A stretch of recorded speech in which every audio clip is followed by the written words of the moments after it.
Welcome back to Skills 2020. We're going to continue with pictures of Hollis Woods.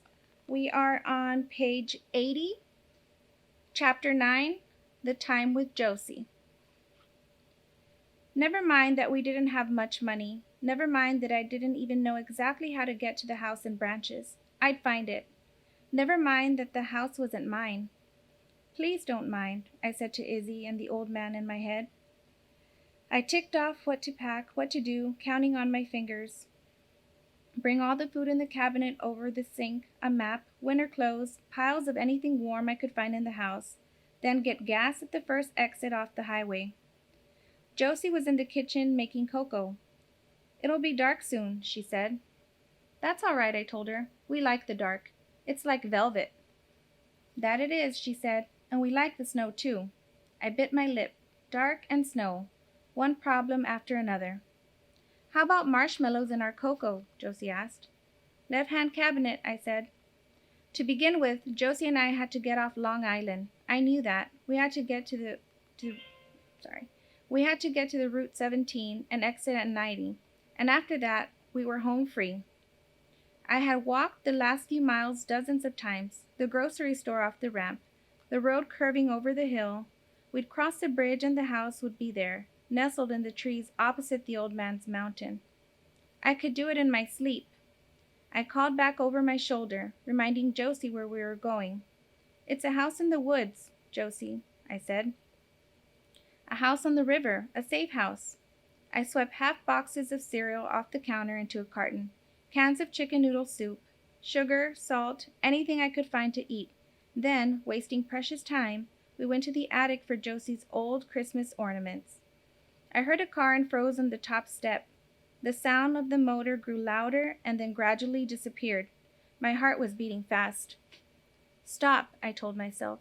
The mustard woman was far away in her house somewhere, scarfing up her dinner, littering her sweatsuit with crumbs. But I knew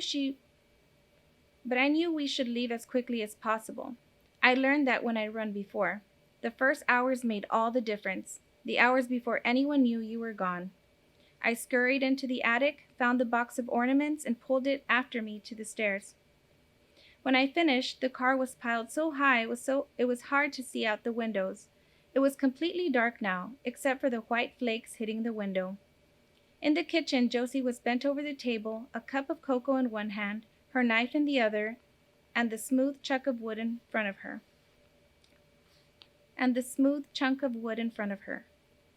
Josie, I reached out for my own cup of cocoa and sipped at it, feeling the warmth of it on my lip, the sweetness of marshmallow in my mouth. I touched her shoulder. We can't wait anymore. Rubbing her eyes, she glanced toward her bedroom. I knew she wanted to take a nap.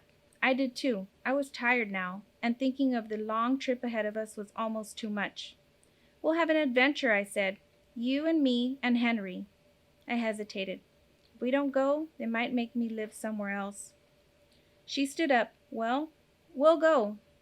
We'll go then. She looked around at the kitchen, touched the table, the back of the chair. Yes, she said, we'll go. Can you drive? I asked.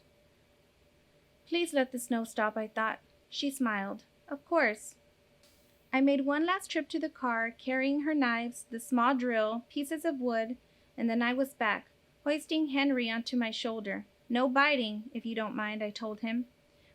We went outside, Josie looking up at the sky, holding out her hands to catch the flakes while I opened the garage doors, and then we were off, skidding our way down the street. Suddenly, the snow did stop, and we saw a moon over our heads. It looks dusty, Josie said. The houses stood out as clearly as if it were daytime. Trees threw sharp shadows across the snowy lawns, and the dark streets curved like ribbons through that white world.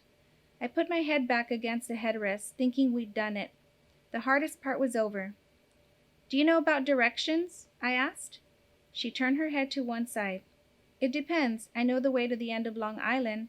I know how to get upstate. Upstate, yes. Across the Triborough Bridge. She frowned, looking worried. Isn't that right? I think so.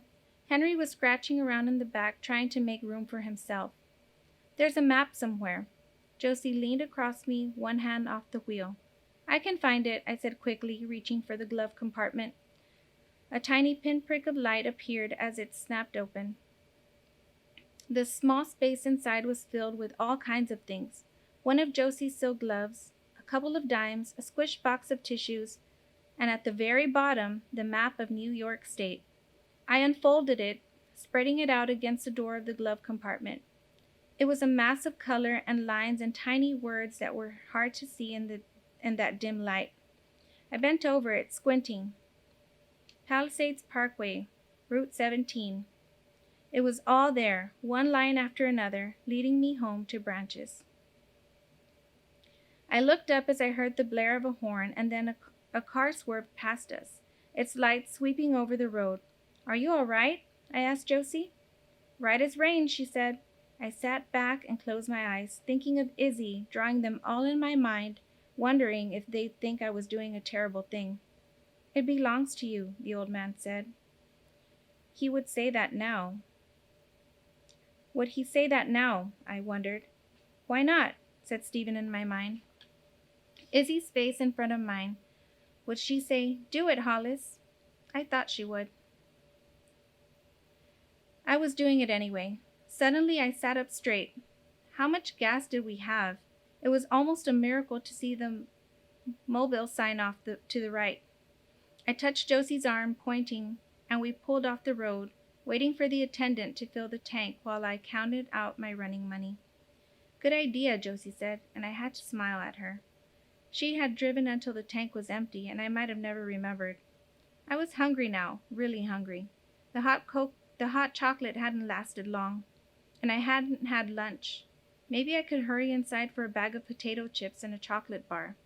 I glanced out the rearview mirror to see a car pulling up in back of us at the pump. The man was impatient, tapping his horn for us to get out of the way. There'd be no time to buy anything, not even enough time to rummage through the back to find the bags of food. I thought of the mustard woman. She'd come up the path tomorrow afternoon to get me, trying to smile, acting as if it would be a lovely afternoon tea at that woman's house.